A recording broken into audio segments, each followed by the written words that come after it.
Today in the media conference with Goel, please mute, please mute.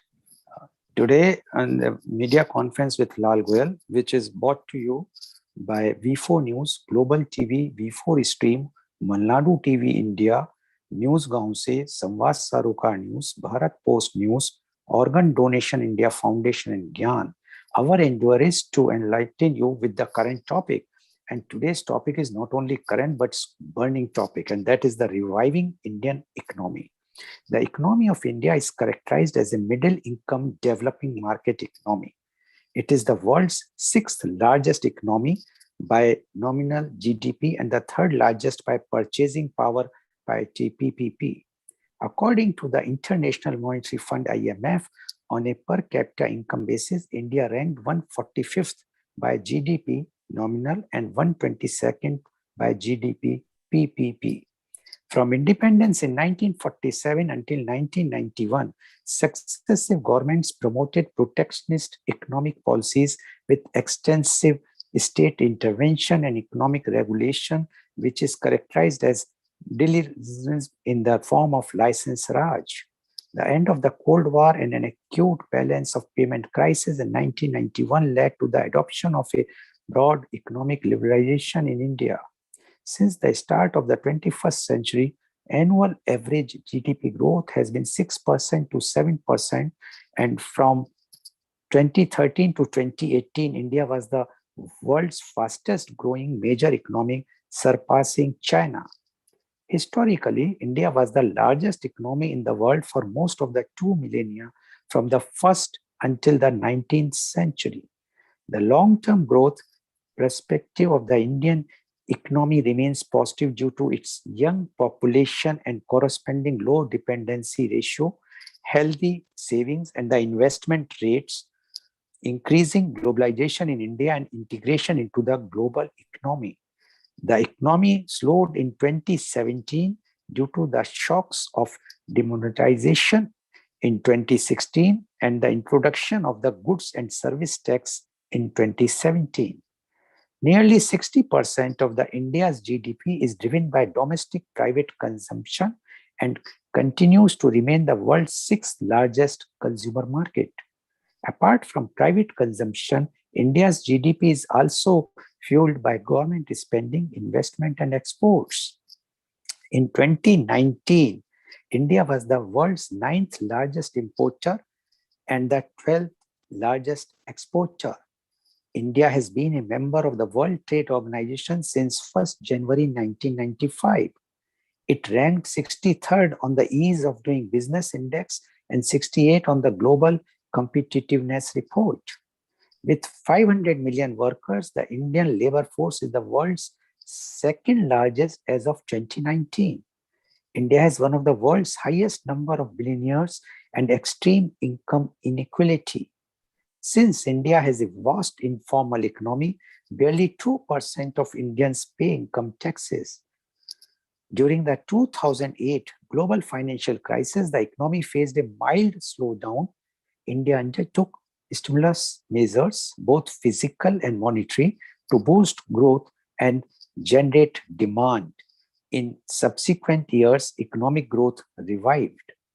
According to the 2017 PricewaterhouseCoopers PwC report, India's GDP at purchasing power parity could overtake that of United States by 2050.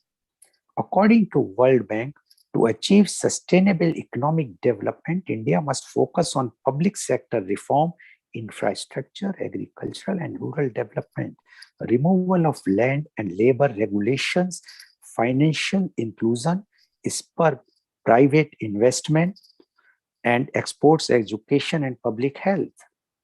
In 2020, India's In 2020, India's 10 largest trading partners were the United States, China, UAE, Saudi Arabia, Switzerland, Germany, Hong Kong, Indonesia, South Korea, and Malaysia. In 2019-20, the foreign direct investment FDI in India was $74.4 billion, with the service sector, computer and telecom industry remains leading sectors for FDI inflows. India has free trade agreements with several nations, including ASEAN, SAFTA, Mercosur, South Korea, Japan, and several others which are in effect or other negotiating stage. The service sector makes up 50% of GDP and remains the fastest growing sector, while the industrial sector and the agricultural sector employs the majority of the labor force. The Bombay Stock Exchange and National Stock Exchange are some of the world's largest stock exchanges by market capitalization. India is the world's sixth largest manufacturer, representing 3% of global manufacturing output and employs over 57 million people. Nearly 66% of India's population is rural and contributes about 50% of India's GDP. It has the world's fourth largest foreign exchange reserves worth $585 billion.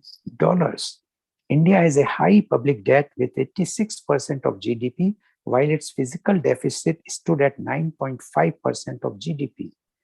India's government-owned banks faced mounting bad debt, resulting in low credit growth. Simultaneously, the NBFC sector has been engulfed in a liquidity crisis. India faces moderate unemployment, rising income inequality, and a drop in aggregate demand. India's gross domestic savings rate stood at 30.1% of GDP in financial year 2019. In recent years, independent economists and financial institutions have accused the government of fudging various economic data, especially GDP growth. India is the world's largest manufacturer of generic drugs, and its pharmaceutical sector fulfills over 50% of the global demand for vaccines.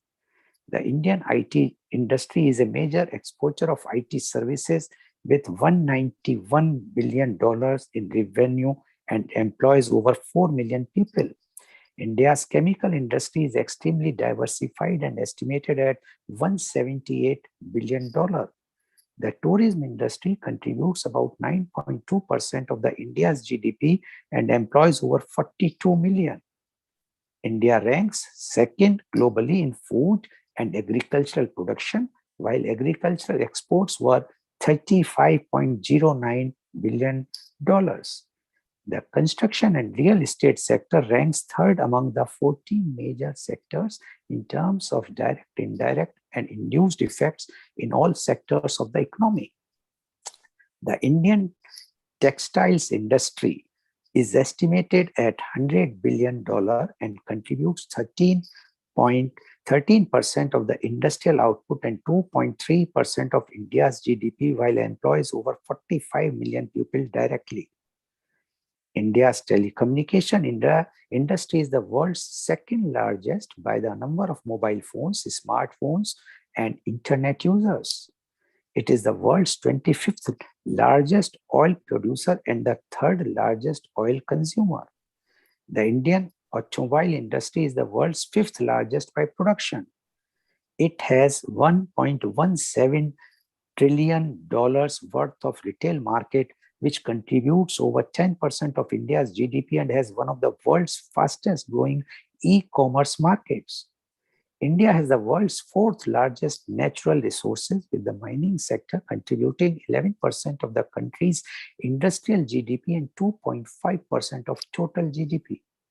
It is also the world's second largest coal producer, the second largest cement producer, the second largest steel producer, and the third largest electricity producer. During the COVID-19 pandemic, numerous rating agencies downgraded India's GDP predictions for financial year 21 to negative figures, signaling a recession in India, the most severe since 1979. According to a Dun and Bradstreet report, the country is likely to suffer a recession in the third quarter of financial year 2020 as a result of over 2 months long nationwide lockdown imposed to curb the spread of COVID-19. Corruption has been a pervasive problem in India. A 2005 study by Transparency International (TI) found that more than half of those surveyed had first-hand experience of paying a bribe or peddling influence to get a job done in a public office in the previous year. A follow-up study in 2008 found that this rate to be 40%. In 2011, uh, uh, uh, TI ranked India at 95th place among 183 countries in perceived levels of public sector corruption. By 2016, India saw a reduction in corruption and its ranking improved to 79th place. In 1996, red tape bureaucracy and the license Raj were suggested as a cause for the institutionalized corruption and inefficiency. More recent reports suggest the causes of corruption includes excessive regulations and approval requirements, mandated spending programs, monopoly of certain goods and services provided by government-controlled institutions, bureaucracy with discretionary powers, and lack of transparent laws and processes. The economy requires a very big demand push for growth recovery. And to discuss this very, very hot, burning, and relevant topic that is reviving Indian economy, we have financial wizards, those who are well experienced and those who are authority in this field, panelist with me. And I would like to invite my first panelist, and he is Dr. M. Narendra. Dr. M. Narendra is the former chairman and managing director of Indian Overseas Bank. Dr. M. Narendra started his banking career when he joined Corporation Bank as a training officer in January 1975. In Corporation Bank, his hard work and dedication earned him the recognition of being a member of Chairman's Club for 8 years in a row and 18 more years. He joined Bank of India as Executive Director in November 2008. While he was with Bank of India, the bank won many awards. Dr. M. Narendra joined Indian Overseas Bank as the Chairman and Managing Director on 1st November 2010 and retired on sovereignty on 31st July 2014. Some of the prominent awards he won for Indian Overseas Bank are National Award for Excellence in MSc Lending for the year 2010-11, National Award for Excellence in MSc Lending for 2011-12, National Award for Outstanding Performance in Implementation of PMEGP in South Zone for 2011-12, the Sunday Standard Best Bankers Award 2013, IBA Banking Technology Award 2012-13, Best Use of Business Intelligence, National Award for Effective Implementation of PMEGP in South Zone for 2012-13. During his tenure, Indian Overseas Bank stood number 1 in sale of LIC products of Life Insurance Corporations of India for 3 consecutive years.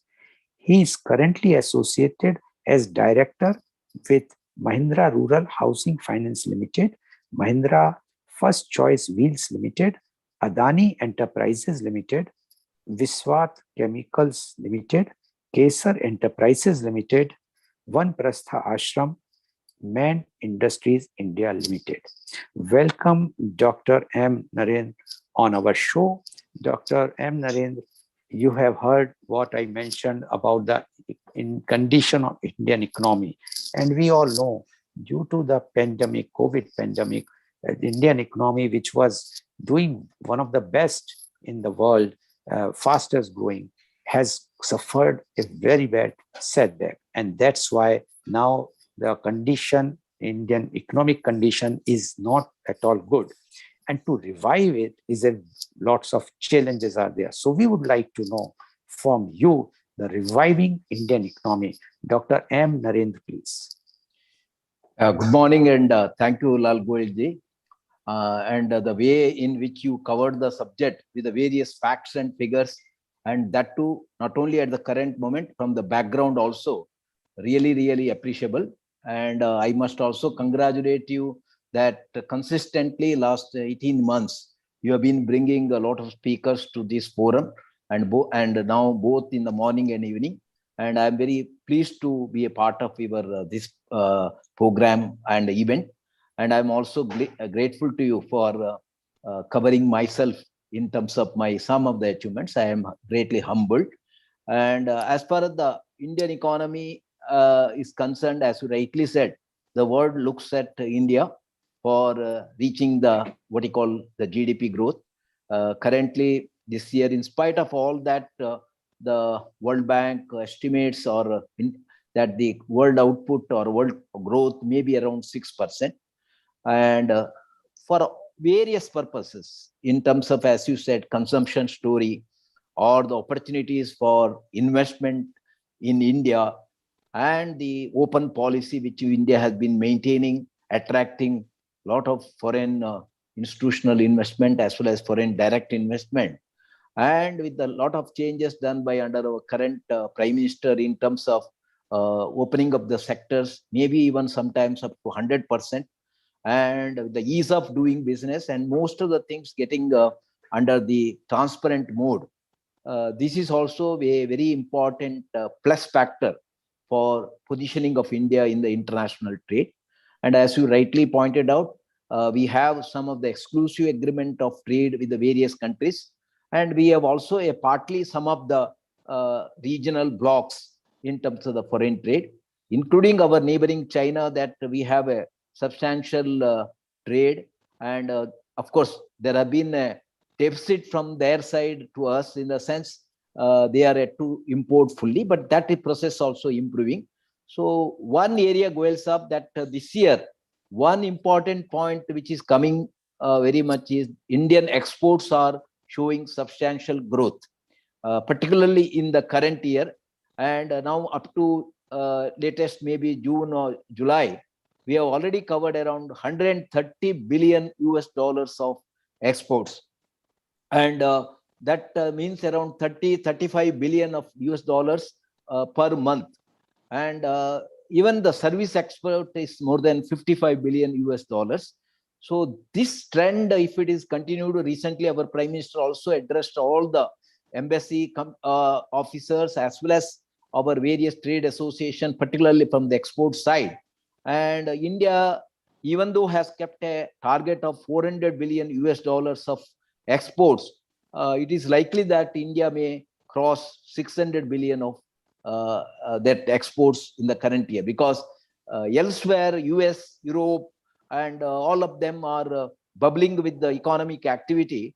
So the demand for our various engineering, chemicals, or pharmaceuticals, as well as gem and jewelry and other products, are getting very good momentum. Only thing is, India has to widen the basket of its product for export.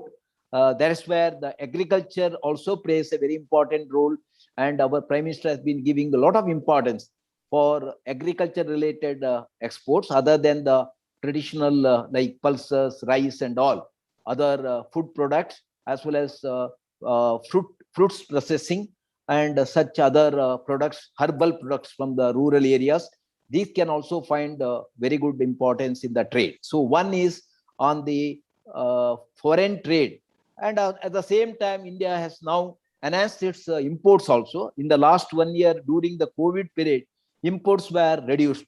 And that was looked at like, we are substituting the imports from our internal other products. But for a consequence increase in the exports, you need to import also the capital goods and some of the raw material available elsewhere. We have to import. And in the latest data, the imports have also gone up. And that's where, if we had a current account, what you call surplus, it is not a fair indication of growth in export market. So earlier we had around 200 basis or around 2%, 3% surplus. That was a temporary.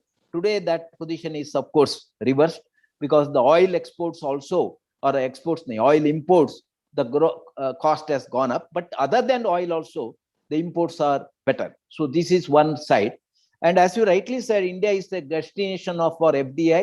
Last year, there was around 83 billion of US dollars of FDI coming to India. And of course, maybe a few sectors received higher FDI. And even in the current year, 10.5 billion US dollars of what you call FDI has come. I was just seeing one president of some India US strategic relationship, one organization. He is mentioning that India has to get 100 billion US dollars of FDI every year if India has to reach 5 trillion of US economy, Indian economy, as envisaged by our Prime Minister. We are currently at 2.7 billion, which has to go to 5 trillion. Now, as far as the Indian growth rate is concerned, that is primarily that even before the COVID, which you gave the reason on GST and demonetization, Indian growth has come to last quarter of 1920, it was 1.6. And over and above that, we had a 7.5% contraction in the 2021. And it is now expected, even though we had a very, what you call, V-shaped recovery and all, but unfortunately, due to the second wave, which they never expected, and another fear of third wave, which is likely, or because globally it is already the Delta, whatever 2 or whatever, it's already around 130 countries, and most of the cases now coming in COVID is from this particular virus. So if that doesn't result in any lockdown or major difficulty, the resilience of the Indian manufacturing has to be appreciated. And from a low level of 35 PMI, whatever that index, now it has come to more than 55, 56. So that anything above 50 is a good indication of positivity. And our manufacturing has, even in spite of this, because quite particularly from the essentials and other requirements, the PMI has come back. It is only in consumer sector that it is still hovering around 45, 46, which has to also to go up. And that is understandable because entire tourism, hospitality, or even, of course, other professional services, trade, commerce, and all that has got affected due to the continuous, first was the major lockdown, and this year partial lockdown, that only now started opening up. So if they had come up, as well as, of course, Indian IT industry has to play in global area in terms of its supremacy and with the innovation, and get to make a large, what you call, exports, which will contribute to that. So one is external demand is good. Now, as you rightly said, the private consumption got substantially affected in the last year and this year. Now, when externally they were looking India as the consumption base, we are not able to activize. Primarily, even though the rural income has been very good in a way that around 4% agriculture growth continuously has been doing, and this year also the monsoon has been reasonably good and well distributed, and still, of course, we have to catch up with the monsoon, still some. So the your kharif cropping would have gone up, and it is to become full-fledged. And if the rural whatever earlier crops also were good in terms of the production, so the rural economy is having good amount of work, as well as this their agriculture is contributing continuously to our production. In fact, in the 2021, it is only the agriculture sector which was positive in contribution. So once that revives, but for the fact that because during this, they don't want to spend much money.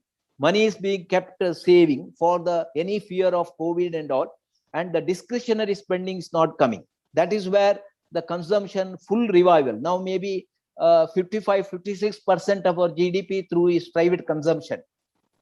But I can guarantee that consumption is improving now, and it is coming to normalcy. And in that count, we will see substantial pent-up demand also is there. That recovery is already started. And this year, it is expected, including RBI, has estimated that our GDP will be 9.5. Yesterday also, day for yesterday, they maintained that growth rate of 9.5. Other agencies which had earlier 12 and all, They have now revised to 9.5. This is the looks like the 9.5 as the GDP growth. Now, another important is private investment, which is the another driver of our GDP.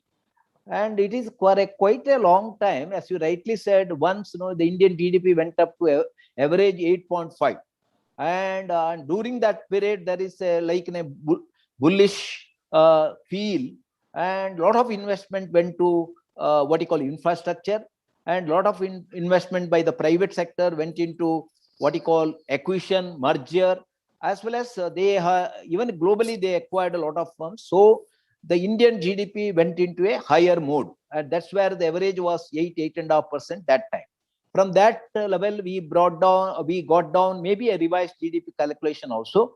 The average GDP may be 6.5 to 7%. And now, currently, the GDP estimated for this year, as I mentioned, 9.5.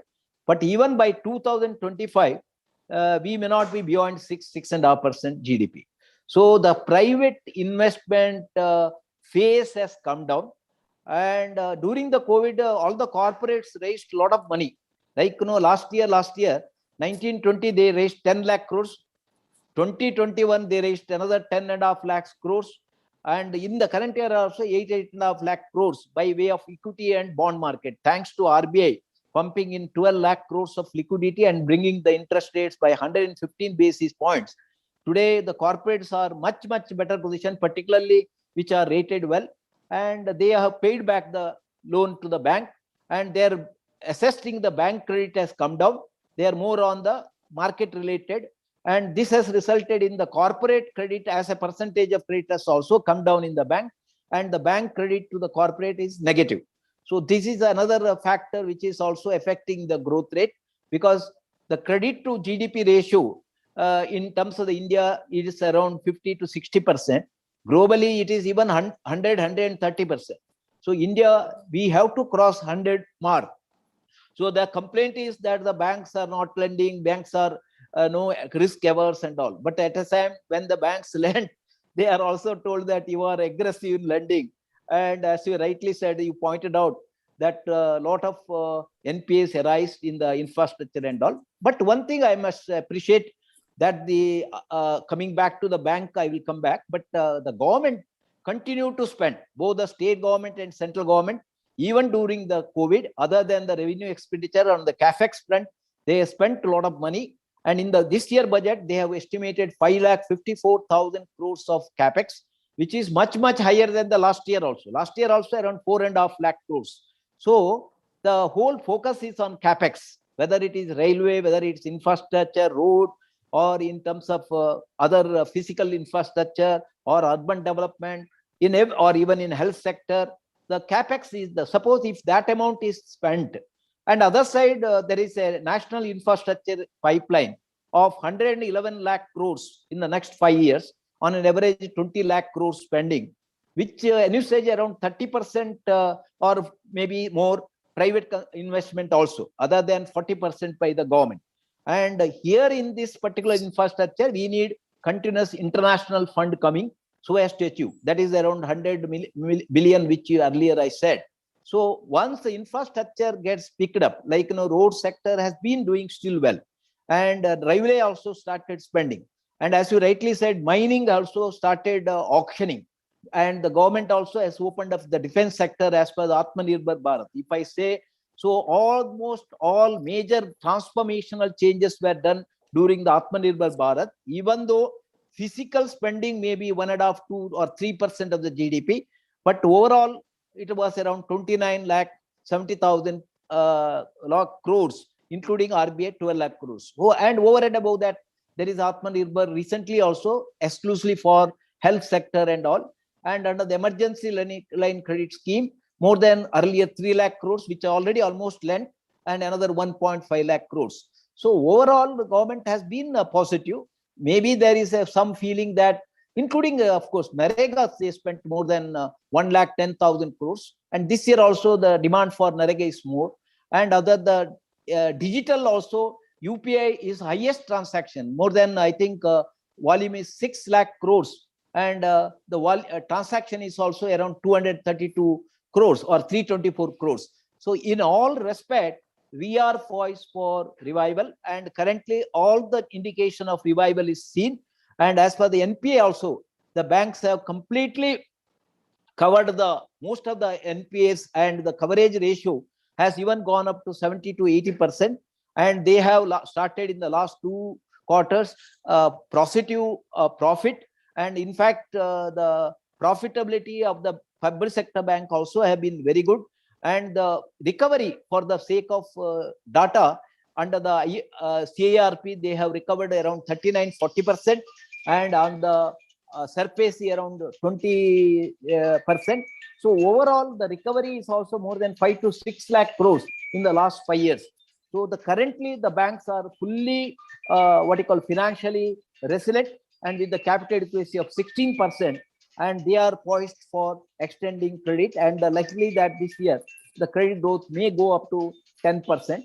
Then our Indian economy will come back. I know the constraints of time. With this, I give the forum to Goel Sab, that we can give a little confidence to you and our readers and all, that Indian economy, thanks to the initiative of the government and to the people enterprising nature, one area or another, these startups have started mopping up lot of money.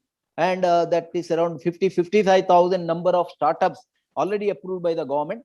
And in fact, they are now coming to the IPO, where they are getting a good valuation. So that is also likely to contribute to the Indian and global what you call trade by us. And our startups are very, very imaginative and innovative. With this, I am hopeful that India and the revival of Indian economy will be on the what you call positive side. Thank you, sir. Thank you very much, Dr. Nagin, for giving this very, very positive aspect of the Indian economy. And what he says, I would just like to highlight few of the things. He says the Indian exports is increasing like anything. Like in this year only, we already touched 130 billion US dollar, and he says the expectation is about 600 billion dollar, although the government earlier put a target of about 400 billion dollar. But he says because of the many our exports, including even the agriculture exports, and our honorable prime minister's emphasis on the agriculture products has not only given the good revenue for the agriculturist, but also for the exports. He says the imports were reduced during the pandemic, but afterwards now the import has to increase because of the oil prices as well as other things which we are depending on them. But he says the FDI is very, very comfortable this year. Already $10.5 billion has already come. And he expects that the rural income is going to be very good this year, which has been shown during the pandemic also, how the rural economy has supported the Indian economy. And he says the RBI is expecting 9.5% GDP growth, which is quite good in this particular circumstances. And he says that the way the things are moving, even in the stock markets and all other things, the corporates are raising the funds. That is also shows a very, very positive sign of the economy. And government is spending, state government as well as the central government is spending, and their main emphasis is on capex. And that is very important, because if we will develop the infrastructure, definitely it will be not only giving the employment, but also doing very good for the future for our industries and for everyone. And he says the Atmanirbhar Bharat is a game changer in one way, because it has given very much boost to our defense as well as health manufacturing activities, because now those things which we are depending for the imports from other countries, now we are doing it in our India only. And he says he is very clear and very sure that we are poised to revive our economy very soon. He has also mentioned about the banking industry, because he's very closely associated with the banks. He says the NPA is almost down, covered by the banks, and the banks are in a very, very good position, because the big corporates have cleared their debts earlier debts, and now the banks are in very comfortable position and they are ready to give the loans to the public as well as to industries. And he has also given a credit to startups. He says they are doing well, and now startups have started coming for with the IPOs, which is getting a good momentum for increasing our getting a boost to the economy. And he is very sure with these all measures, the 2024 or 25, we will be having the 5 trillion economy as envisaged by our Honorable Prime Minister, Mr. Modi. Thank you very much, Dr. M. Naren, for giving such a positive aspect, because today, whenever we talk, everybody thinks that the condition of the Indian economy is in a very bad shape. But you being a authority, you know the ins and outs, and being such a financial wizard, you have given a clear picture. I'm sure our viewers get a fair idea what is the condition of the Indian economy. Thank you very much once again, Dr. M. Naren, for giving your views. Now, I would like to invite my next guest, and he is Mr. R. Kannan. Mr. R. Kannan is the corporate advisor and keynote speaker. He is ex-TCS, ICICI Bank, and Hinduja Group. Mr. R. Kannan is an expert in finance and strategy with more than 35 years experience, and during his career as management consultant and as a keen member of corporate headquarters in various corporates, including TCS and PwC as management consultant, Hinduja Group as VP and head of the strategy, ICICI Infotech as EVP and head of the strategy, ICICI Bank Group as EVP strategy. He carried out assignments relating to corporate finance, fundraising, treasury management, strategy formulation and implementation, organization restructuring, corporate performance management, business development, and mergers and acquisitions. In his last role, he was heading the corporate performance monitoring and research function at the group level in Hinduja Group, dealing in aspects relating to planning, budgeting, performance monitoring, business development, M&A, and global economic and industry research. He is a member of expert committees in FICCI, CII, Bombay Chamber of Commerce and Industry, and Indian Merchant Chamber on committees relating to private equity, industry, economy, banking, transportation, and environment. He is a member of National Task Force on Artificial Intelligence of CII. He had attended programs organized by World Bank, International Institute of Finance, Asian Development Bank, AIIB on international finance. He was in the jury of selecting best CFOs in India. He was a member on the board of studies of SIES School of Management for 5 years, and presently the member of Academic Advisory Council in Birla Institute of Management Technology, Greater Noida, and Foxen School of Management, Hyderabad. He was the president of 75-year-old Bombay Tamil Sangam for 3 years. He is a visiting faculty in leading management institutes on finance, strategy, organization, restructuring, and turnaround management. He has a personal interest in global and Indian economy and shared his ideas on economic development and economic crisis with the government stakeholders from across the world, and some of the recommendations on crisis resolution and economic development were implemented by the government authorities across the world and Indian government. He has received several awards from different organizations. Welcome, Mr. R. Kannan, on our show. Mr. R. Kannan, you have heard what Dr. M. Narendra has spoken, and he has mentioned very, very clearly that he is very positive, and he has given all the data which clearly indicates that Indian economy is reviving in a very, very fast and unexpected way, because people were not expecting that the Indian economy can revive like this. So we would like to know your views now on reviving Indian economy. Mr. R. Kannan, please. Thank you, Sri Goel, for this opportunity. I'm happy to be in your program for the third time. And the introduction by you and followed by the practical aspects of economy by Dr. Narendra, that has really given a very good backdrop.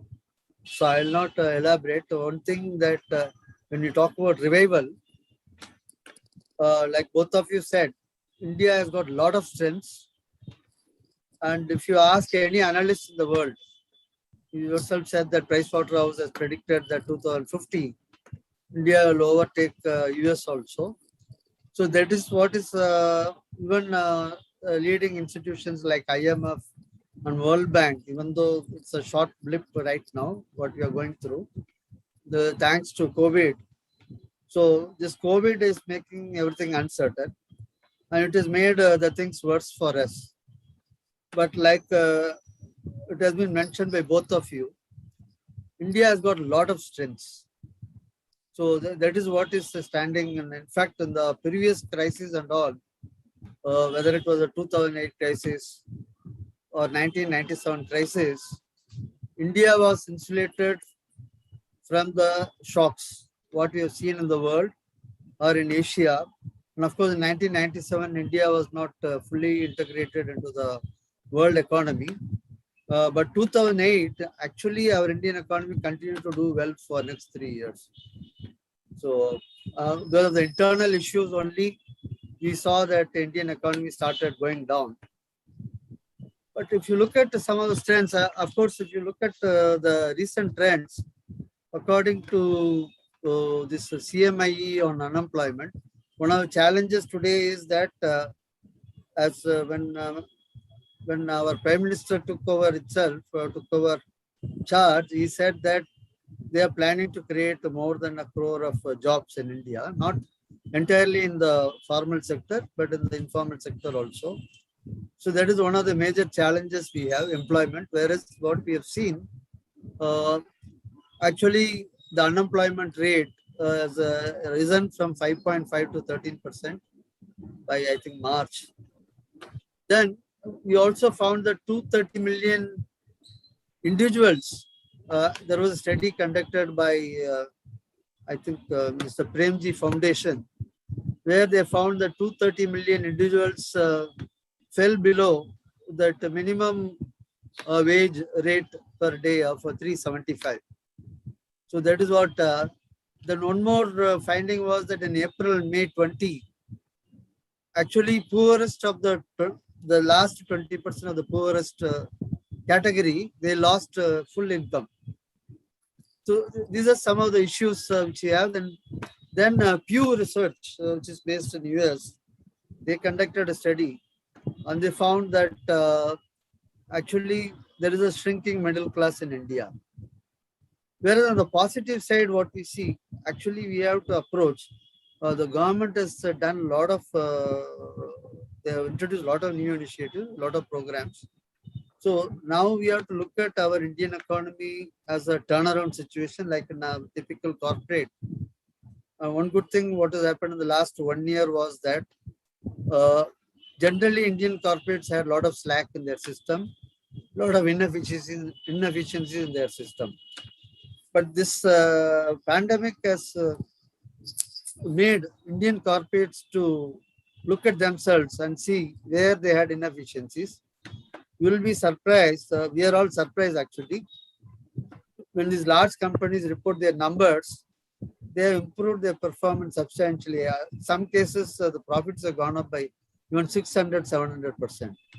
So if you look at what are the strengths of India, we have very good entrepreneurial ecosystem. When I say entrepreneurial, it is not only about the startups. Startups is a new phenomenon, like Dr. Narendra said that more than 52,000 were recognized by government. But even otherwise, India has got the largest number of entrepreneurs in the world.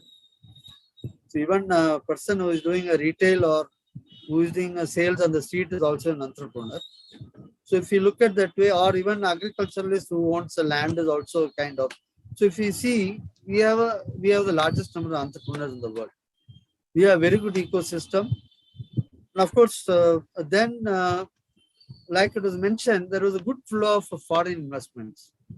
As of today, across the world, more than $20 trillion of funds are earning negative interest rate. So even institutions like pension funds and sovereign wealth funds, they have started looking at safe investments at a much better yield. So that is where India has been very, very attractive for these people. Now, all these pension funds, sovereign wealth funds, they all want to come and invest in India. That's a big, big positive. Well, they know that India has got a great potential, so they want. Then we have very large young population. People say demographic dividend, but if you don't find jobs for them, then it is going to be a disaster. But as I said, we have a good entrepreneurial ecosystem. Somehow these people are able to find some jobs. And of course, after pandemic, we saw a lot of jobs being created by companies like Amazon, Flipkart, and all that. Then digitalization. In fact, I was going through a report by, I think, Harvard or Stanford, where they said that India is far ahead in terms of fintech adoption. And some statistics was being given there, where India, we had a transaction of $25 billion last year. China, 15 billion, whereas US is only $1.5 billion. Like Dr. Narendra said, the volumes under the UPI is going up substantially. So when the pandemic came, one good thing was that we had a very cheap broadband connection from Geo, and we had a lot of cheaper products, electronic products being imported from China.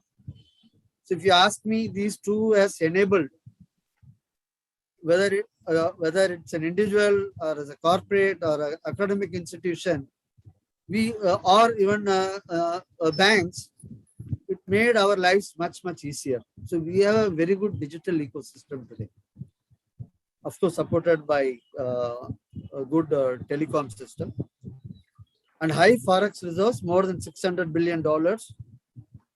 We are the IT capital of the world today, pharma capital of the world today. We have robust automobile industry, and more companies are coming to India. In fact, foreign companies which are based in India are exporting a lot of cars from India. And there is one good thing is competition between states.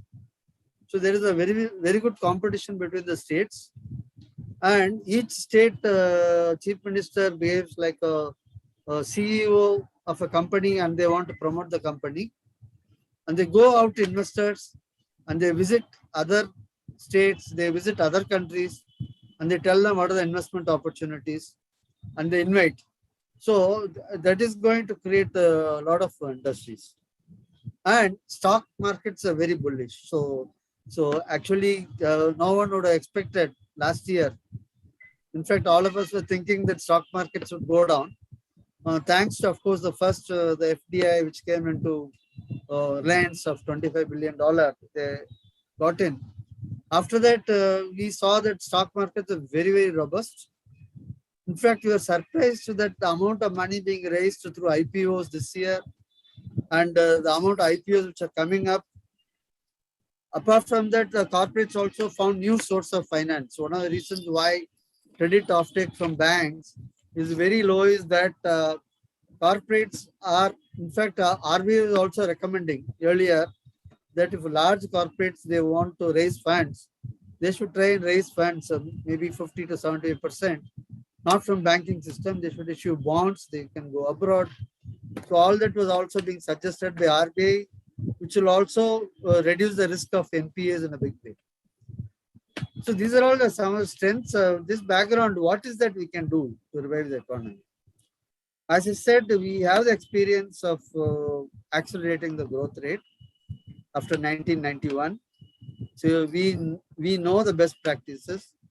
I'm happy that in the last 2-3 months, our government is very proactive.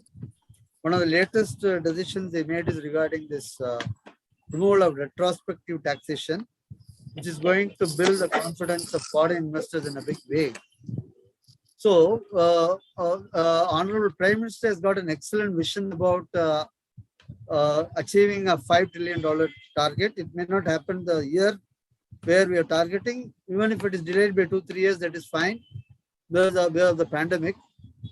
So this there are many new programs for development which were introduced by government. The only issue is that we have the programs now. Now, question is that it is a question of implementation, monitoring, and taking course corrective action.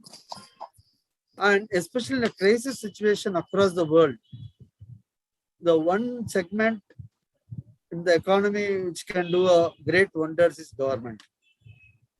So we all know that government consumption and private consumption, private sector consumption. So government consumption, of course, government is on the right track, like it was mentioned earlier. This year they have a very large budget for capital expenditure. So instead of asking ministries to cut down on this expenditure, government can tell them that whatever expenditure planned, you go ahead and spend. So that is one. So government has to step in to spend money. And apart from that, the latest seventh pay commission has come, which has put a lot of money in the hands of government employees. Not only central government, following this, many other governments also introduced. So this is one segment of population which has not seen reduction in employment, but at the same time, the income levels going up. So this is one segment which can be looked at for stimulating the private consumption. So maybe some incentives can be thought about. Then we are talking about NREGA scheme. NREGA scheme, if you see in the last 2-3 months, actually the amount of demand for this scheme and number of people employed, even though we have a budget of 1,10,000 crores, it was less. So one of the things which we have to ensure is that since many of the people from urban areas have gone to rural areas, so these schemes, whatever has been planned and the budget which has been planned for these schemes, so they can be expedited, the implementation can be expedited. Then public sector, if you come to public sector, people say that they don't do well. Maybe only 50-60 companies or 255-260 companies are doing well. But if you ask me, every central public sector unit, even state PSUs also, most of them have got a lot of hidden resources in the form of land, which can be valued very high. I will give you a simple example. A company like MTNL, I believe they have reduced a lot of people, but the value of land they hold is very high. BSNL holds very high. Or Mumbai Port Trust, I believe they own 1/3 of Mumbai land. So like this, most of the public sector units, they have a lot of hidden assets, which can be, of course, the government is doing that in a way. What they are doing is that they are leasing out the operational roads, operational highways. They are leasing out the port terminals. So these funds will be utilized for further development. So the public sector, actually, each public sector unit's valuation, their assets have to be looked into and how they can be capitalized.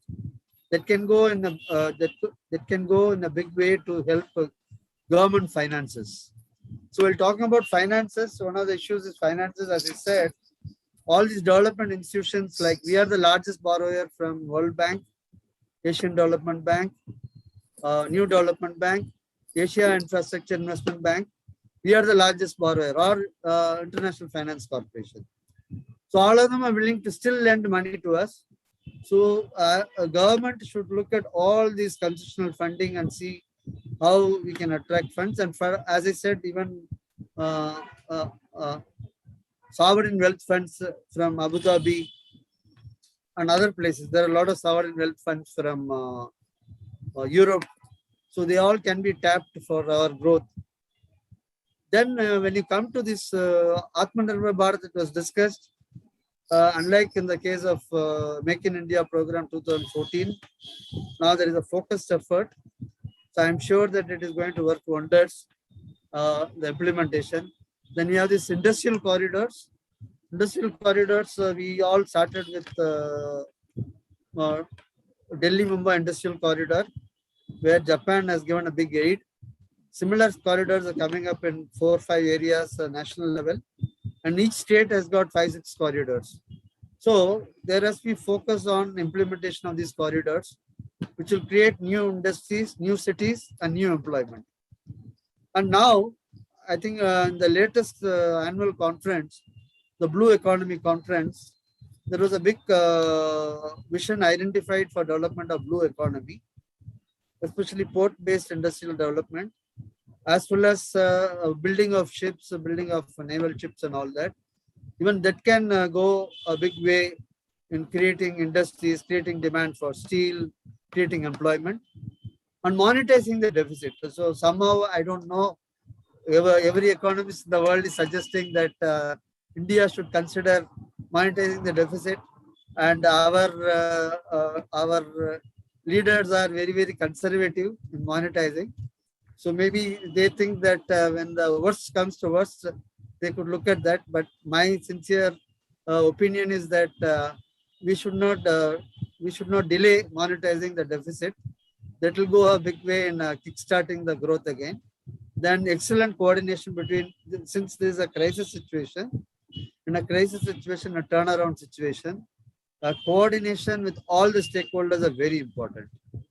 So central government has to play a major role in ensuring coordination. Then, of course, bank lending has to revive. I have just 2 more minutes, sir.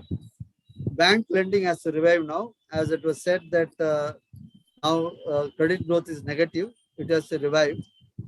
And private sector now, at least 5, 6 large groups are showing big interest in large investments. That's a good sign.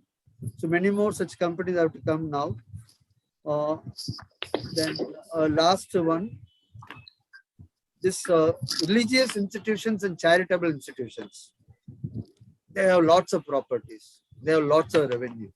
I can give you examples, Tirupati, or even what is that in Maharashtra. So these institutions, they own a lot of land, or even if you go to Bhubaneswar, I was told that they own a very huge tract of land. So how these institutions can be roped in to implement all these social development schemes can be looked at by government, and all of them have got money, they have land, they have resources. And I was attending a speech by this ashram, Gujarat. So they are doing a good work in some 50, 100 countries. And I was amazed at the knowledge of the Swamiji, who spoke about the world economy, Indian economy, and what they have done for this COVID. So this is all what I want to share. And I'm sure India has got a very big potential, and we have a visionary leader today at the helm. And whatever programs we have planned for, we have to make sure that implementation is very effective, monitoring is being done, and there is a course corrective action at the right time. Thank you. Thank you very much, Mr. Kannan. What you mentioned, you have given both the sides. First, you said the unemployment in India, because our Honorable Prime Minister has promised for 2 crores jobs every year, but the actuality is totally different, and there is a increase in the unemployment in India. Everybody knows that.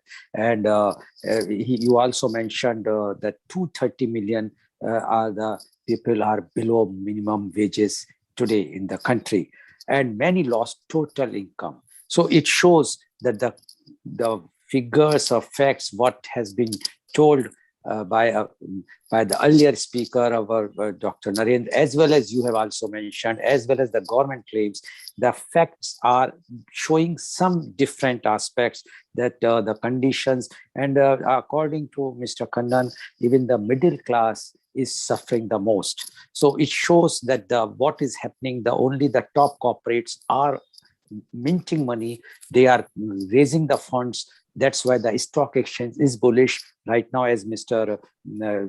Kannan's mentioned, that the stock exchange is bullish. This is because of only those corporates who are doing well because of the pandemic, because of those things which we require during the pandemic.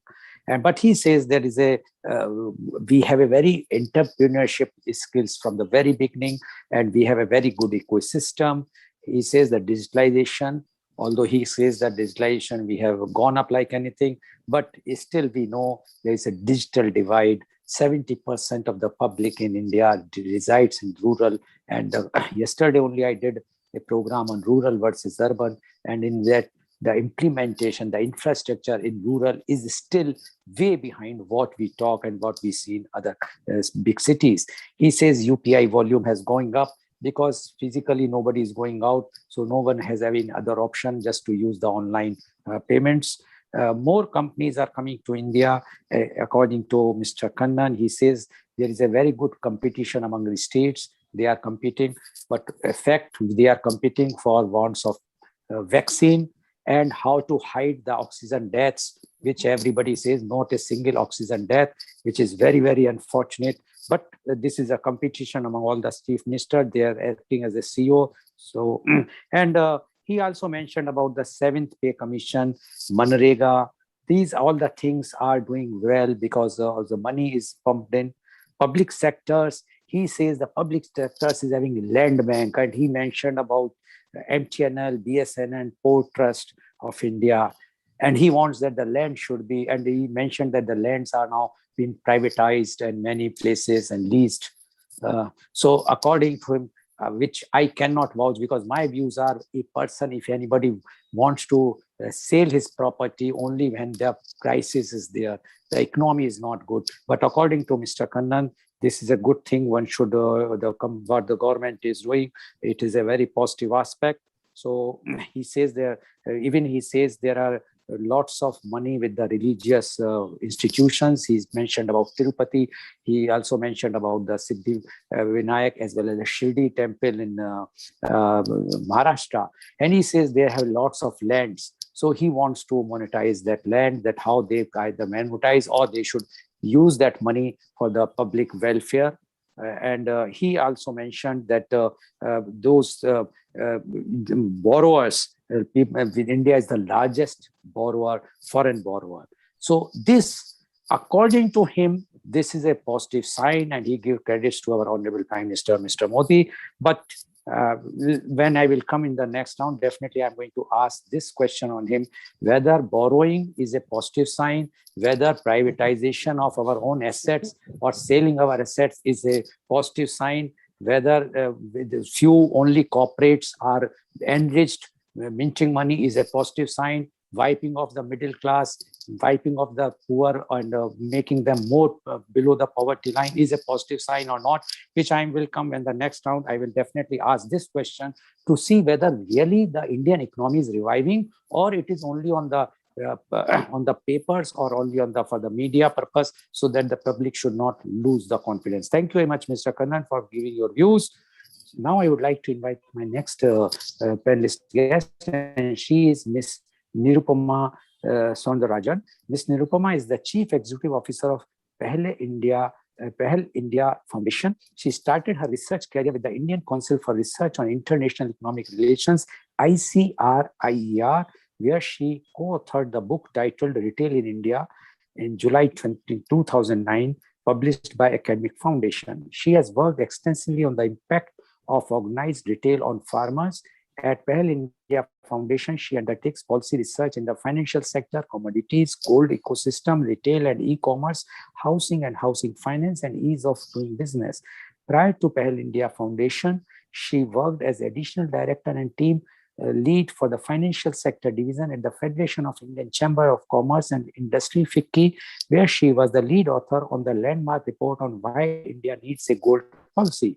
She also worked as Assistant General Manager Economist in the Department of Strategy and Economic Intelligence with Bank of India Head Office, Mumbai. She obtained an MSc in Financial Economics and MBA Finance from Cardiff University, UK, and a postgraduate diploma in Finance and Financial Law from Center for Financial and Management Studies, University of London. Welcome, Ms. Nirupama Soundarajan, on our show. Ms. Nirupama, you have heard our both panelists, Dr. M. Narendra as well as Mr. R. Kannan. Now, they have given their views and they are very positive. This is the Indian economy. Dr. Narendra is very positive, and he says that Indian economy is on a right track, on a reviving path, and Indian economy is reviving nicely. But what Mr. Kannan has mentioned, giving both the sides, but he is also very positive as far as the Indian economy is concerned, revival of Indian economy is concerned. Now, we would like to know from your view, so the reviving Indian economy. Ms. Nirupama Soundarajan, please. Thank you, Mr. Goel. So let me actually start by a very direct answer to you. Are we on a recovery mode today? No, we are not on a recovery mode today. Will we get on a recovery mode? Of course, we will get on a recovery mode. So the point is that recovery, of course, will happen. It's a question of when, and it's a question of how. Not to take away from anything that Mr. Narendra or Mr. Kannan have said, because those are facts and they are both right in in their optimism, and we should be optimistic in terms of how we see the Indian economy going. However, we should also have a very realistic appraisal in terms of where we stand now and what is going to happen over the next couple of years. Now, there are a couple of things that we need to keep in mind. Mr. Kannan already highlighted that unemployment is a huge problem, and we do have a problem. We also need to remember that COVID, while has accentuated the decline in the economy, the decline was happening even pre-COVID.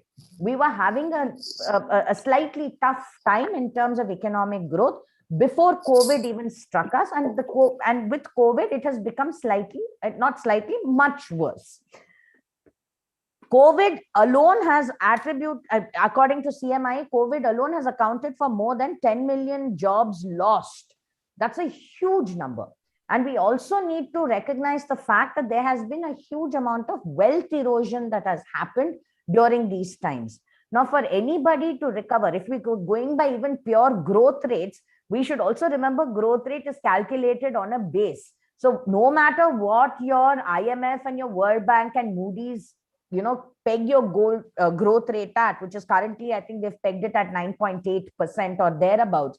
It is only to say that from a low base that we are at, we will go back, which means we will probably get back to our pre-COVID levels. But pre-COVID levels were not kosher as well. We still had a problem there. We have other aspects also to take into consideration. Of course, employment is a problem. I don't want to touch upon employment at this point because Mr. Kannan spoke in great detail about what we need to do about employment. Let me come to 2 or 3 other points. The first is fiscal deficit. Currently, India has a fiscal deficit. As of your last budget, we are sitting on a fiscal deficit of 9.3%.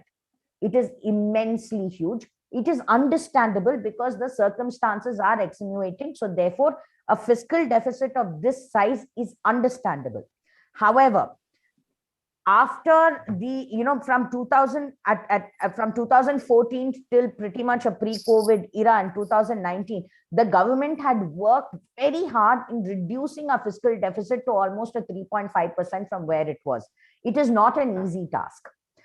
Now, from its 9.3%, and given the fact that the economy needs fiscal stimuli at various sectors, there is a chance that it may not be able to control it. It may not increase, but it may not decrease either for the next couple of years. Is this a good thing or a bad thing is up for debate.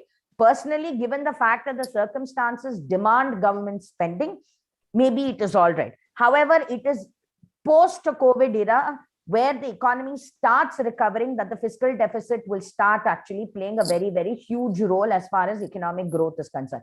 Because this number, while we can justify it in current circumstance, is not a healthy number to have. We need to take cognizance of that. Secondly, external borrowings have also been going up. So there is a problem there for India as well. There are many macro indicators today that we can justify because of COVID, but which we need to be cognizant of and be aware of only because of the fact that when recovery starts, these may actually come back to bite us. And we need to keep track of these numbers. The third aspect that I want to look at is also NPAs. Now, while Mr. Narendra was absolutely right in saying that NPAs in terms of has come down as of our previous figure in terms of 2021, there is also data as per the financial stability report of RBI to say that by 2022, the gross NPA ratio would go up to 9.8% from about a 7.4%. This is because in the second wave, there has been a lot of economic damage that has happened, probably more than the first wave even. The MSME sector, which is a backbone of an Indian economy because we have a lot of small businesses and small entrepreneurs, has been affected very, very deeply by the COVID crisis and by any kind of decline. There is a problem in terms of working capital requirement. There is a problem in terms of not being able to expand business, and their recovery is not as robust as maybe your large corporate sectors has been. There has also been a lot of unemployment and closing of businesses that has happened in this MSME sector. Bank credit, and as Mr. Kannan very rightly said, bank credit has been negative. And there is a reason for it, because banks also, even if it is not exhibited in numbers in terms of NPAs, there is a lot of worry that because of COVID and especially the second wave, that NPAs will increase as far as some of these sectors are concerned, especially with the MSME sector. Because let us face it, with wealth erosion that has happened, people are finding it difficult to pay back loans, understandably. But there is a problem. So when this happens, bank credit tends to slow down, and bank credit will not actually work even in terms of funding capacity expansion or in terms of working capital requirement. It kind of puts an additional stress, because for most of institutions, and especially in a country like India, we tend to rely very heavily on the banking sector to fund our growth. There is an inherent problem with that, because that puts an immense amount of pressure on just the banking community, which is unfair to them. As Mr. Kannan also was talking about how the capital markets have actually grown during the COVID crisis, there is a problem there that we need to recognize. This means that the market is acting independently. It can be for two reasons. The market is acting independently of how your economic fundamentals are actually working, which is a problem. The market should technically reflect the fundamentals of the economy. It is not in this case, which means it is being driven by sentiment. It is being driven by speculation. Not necessarily a bad thing, but it can send wrong signals, so to speak. There have been quite a few IPOs, which I think is a very good thing, because I think we need to look to our capital markets more in terms of raising capital, and capital markets should lead to capital formation, which we have not been doing in the past. We have to move away from the banking sector and look at other sources of funding our growth. So therefore, turning to capital markets makes sense. And if we are able to do this, it is excellent via the capital market, whether it's in terms of bonds, whether it's in terms of IPOs, it is a good start for us. And we should kind of push towards that. We should encourage more listings. We should encourage more businesses to kind of come online and raise money through the capital markets. Let me come to a third point which I want to make, which is about our disinvestment policy. Now, we know, given the fact, and I'm going to link this to a fiscal deficit. Fiscal deficit means what? At the end of the day, you are printing notes which don't have a backing. And therefore, at some point, if you need to fund your fiscal deficit, you need to raise a lot of money. The way this has been done in the past has been through auctions of your, let's say, your 2G, 3G, 4G, all of that. And hopefully the 5G auction, when it happens, will raise certain amount of revenue for the government. But it has also been done by divesting your government holding from various public sector enterprises. Now, unfortunately, and we need to keep in mind, while I'm a very strong advocate of disinvestment, and I think the government should actually draw up a proper plan in terms of where it wants to stay in business, because the government needs to understand whether it is an investor, whether it is in management, or whether it is a shareholder in the businesses that it holds. You can't be all three, because if you are all three, there is a conflict of interest that inherently arises. Temasek from Singapore is a government enterprise, and they are run very, very efficiently. So this is not to say that government enterprises cannot be run efficiently. Of course, they can be run efficiently, but it has to be then run like a proper, for a lack of a better phrase, private sector entity, if you may, or a proper way of running management, instead of actually using it as a way to discharge your social functions. It has to be run like an industry and not as a vehicle for running your social, incentives or your social objectives. But with disinvestment, our inherent problem is this. Most of our public sector enterprises, the profitable ones, we want to hold on to and we don't want to divest. But it is mostly the ones which are not profitable that we want to kind of divest, privatize, or at least reduce strategic shareholding. What is the problem in this? Why would anybody want to buy shares in a company that has no economic value? We need to understand that. We first need to look at a way to create economic value for a lot of our public sector enterprises that currently have no value. How that can be done? There are many suggestions that are there and there are many discussions. Look at what has been happening with Air India. Air India as a airline has actually been abused by policymakers because it has been catering to everybody's demand in terms of free tickets, in terms of everything, which has resulted in the kind of loss that is making today. The biggest problem, I mean, when Indian Airlines and Air India was merged, that was one of the biggest mistakes that the government did. There is also enough evidence to show that every profitable route of Air India at one point was stripped down and handed over to private sector in the attempt to grow it. So the abuse to public sector enterprises has come largely from policymakers themselves, because they have been using it as a way to discharge what they believe as social objectives rather than running it as a business that it should be run as. And as a result, there has been such value erosion that today, when you want to even divest, there is no demand. Until very recently, every time a public sector enterprise had its IPO and it didn't meet its demand, you literally forced LIC to come in and pick up the, whatever the slack was.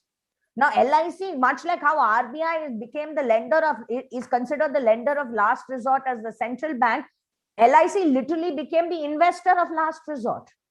And that has compromised LIC's own position. And at the end of the day, if one public sector is, and what did public sector divestment mean? That you wanted to get shareholding out of the government's control into private sector or into retail. And instead, what was happening? You were literally getting, it was literally a left hand passing something to the right hand, because LIC is also a government enterprise. So it was an incredibly welcome move when the government announced that, when it says that it is going to reduce its shareholding in terms of divestment, and when it wants to actually reduce its shareholding in public sector enterprises, it meant both direct and indirect, which means that you were protecting LIC and you were making sure that it wasn't a question of if you are listing HAL and nobody was actually had any demand for the Hindustan Aeronautic Limited's share, that you would not force LIC to buy, because at the end, the government still then has a stake in the same thing. And this happened. 75% of HAL's stocks were picked up at the end by LIC. And why that is there, nobody knows, because obviously there was a pressure for them to do so. I think going forward, India needs to look at 2 or 3 things very seriously. One is that we need to, given the fact that we have agriculture, manufacturing, and services, and we have been for a very long time a services-led economy, I think we need to first embrace that. It is a rather unpopular opinion that I have when I say that while India needs to concentrate on manufacturing, I think we are not doing it in the right sectors. We have to be honest and accept that we have lost competitiveness as far as mass manufacturing is concerned, whether it is textiles, whether it is in certain other areas, and we have lost it to our South Asian peers. And it is very evident because when US-China trade wars happened and industries were moving and factories were moving out of China, India couldn't attract them for various reasons. They went to South Asia, they went to a Vietnam, they went to a Laos, they went to a Thailand, they went to a Malaysia or an Indonesia. They did not come to India. We need to actually sit down and think about why that happened. This happened for maybe 2 or 3 reasons. One, it is actually not easy to do business in India. Because while we may stand 63 on our ease of doing business indicators, and while we may actually be improving on it from 100 to 77 to now currently 63, forgive me, it does not actually reflect how everyday ease of doing business is. Contract enforceability, we rank one of the lowest, which means that if you get into a contract and someone reneges on your contract, in order to enforce that contract is a problem. Starting a business, closing a business continues to be a problem. But the biggest problem in India is actually staying in business. There are too many regulations. There is too many approvals. They are not necessarily time bound. And you need to, it is a constant struggle for any business, forget starting or closing, but just to stay in business. And we have not been doing a good job because there is always the threat of retrospective regulations that can affect how you do business. For example, look at what happened to the when Galwan happened between India and China, and there was this immediate reaction of banning apps and therefore saying that all of you get out of the country, Chinese apps. I understand why we did that. We had to react economically. But what sometimes we forget is, and this is the same thing in terms of Mr. Piyush Goel's outright war cry against Amazon and Flipkart, as well as far as the e-commerce companies are concerned. Now, there is a case going on. CCI is investigating them to see whether they are adopting unfair trade practices. By all means, they have every right to do. And if there is a problem, CCI should reprimand them. However, while that is happening, Mr. Piyush Goel, in my opinion, should not actually go on the offensive saying that large e-commerce companies are detrimental to Indian economy. When you send signals like that in Parliament and everywhere else, and you take such a hard-nosed stand against people who have been actually investing in your country and creating jobs, it sends a very wrong signal as far as foreign direct investment is concerned. Why would any company want to come and invest in India? You have every right as a nation to put whatever restrictions you want, whatever conditions you want at the time of entry. You can tell Amazon or a Flipkart or a Walmart or whomever it is that is coming into the country at the time of entry, you can tell them, these are my conditions. Either you follow them and enter the country or you don't come in.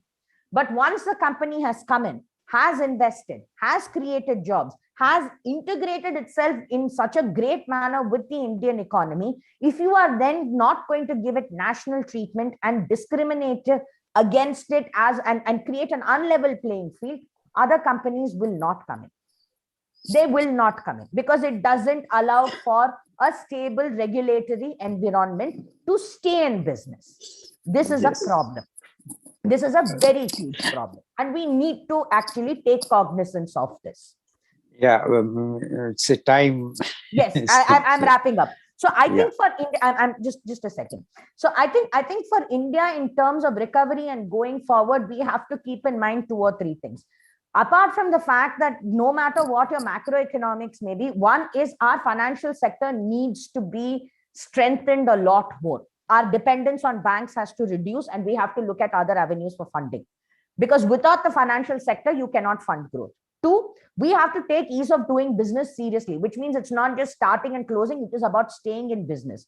3, we have to be very serious about how we treat foreign companies that are in India. You cannot keep imposing retrospective rules. And while it is important to protect your domestic industry, you also have to take cognizance of the fact that when foreign industry comes here, it is not that everything gets repatriated. They are creating jobs, they are investing. So we have to take cognizance and allow them that national treatment once they come. Without this, you're not going to get your FDI. You're not going to be on a recovery path. Thank you. Thank you very much. Because of the paucity of time, I would not like to summarize what Ms. Nirupama has said, but she is very, very clear. Whatsoever has been shown or projected is not what is happening in reality. Okay, now time is short, so I want only 30-second answers if I will try to excuse. Okay, my first question goes to Dr. Narendra. Dr. Narendra, in other countries, we have seen that instead of giving the priority to the industry, the other countries have put the money directly to the consumer and that the demand was created. Today, the condition in India is that only the industries are getting whatsoever relief from the government, not the consumer. When there is no demand, how the industries also function? What you say about this? 30 seconds only, please. Goelji, that we can understand that the cash component of the whatever direct benefit transfer should be higher during the crisis period so that the people will spend. But one thing is certain, even that part being more also, today the people are not likely to spend because they have to conserve the money for their health expenditure because there is uncertainty.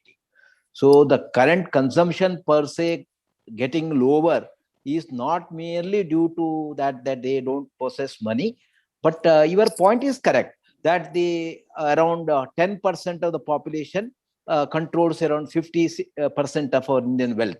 Now, if you see the food grain itself, Goel Yeah, ji, no, food grain, Dr. I'm Narendra, just I have telling no 1 time. minute. Food Yeah. grain, government even up to November, they are spending around 1,30,000 wheat and rice free to the 5 kg each, free to the people. Then other money also, like farmers, they are getting 6,000 rupees per year. So there is that, but I can understand that still more need to be done, which government is willing to do as and when the need arises. Okay. Thank you, Dr. Narendra. Mr. Kannan, you mentioned about very gloomy, very nice picture about the Indian economy. But when we are not vaccinated, our rate of vaccination is far less. Definitely the third wave is knocking now. And we know what is the condition happening in Kerala and other places. If we are not going to be vaccinated, how you think what we are talking here about all these good pictures are in reality? 20 seconds only to you now. Mr. Kannan, are you there? So now there are many new companies were allowed by Indian government now. But it's too late. It may be too late, but now we are talking about single dose also. So I'm sure that the supplies will increase now fast, and it will be done faster. Yeah. Okay, thank you. Ms. Nirupama, what do you think? Policies are good, made in a very cozy environment, but implementation is really poor. What do you say about this? I agree completely. I think we need to focus on implementation and keep the objective of policy in mind and review it regularly as well. We don't review. I think we need to review to make sure that implementation is in line with the objective that we set out with. Okay, thank you very much. So, viewers, you have seen today, all our experts are very positive. At least two experts have made very positive aspects that the Indian economy is reviving. But the real, sorry, please. The reality is what we are seeing. That reality is still far because so many things have to be done. So we have to say, because the time is short. So thank you very much. And today's program has been live telecasted by V4 News, Global TV, V4 Stream, Malnadu TV India, News Gaon se, Samvad Sarokar News, or as well as it was shown live on Bharat Post News, as well as on Facebook and YouTube. And our endeavor is to bring to in the evening program of Kal Aaj aur Kal Lal Goel Ke Sang every day a guest who is an achiever. And today's my chief guest is Dr. Ajit Raizada, IAS, former State Election Commissioner of Madhya Pradesh. So please tune in for Kal Aaj aur Kal Lal Goel Ke Sang at 4:30 p.m. Thank you very much, Dr. M. Naren. Thank you very much, Mr. Kannan. And thank you very much, Ms. Nirupama Soundararajan. And thank you all the viewers for joining us for watching our shows. Thank you very much. Thank you, sir. Thank you.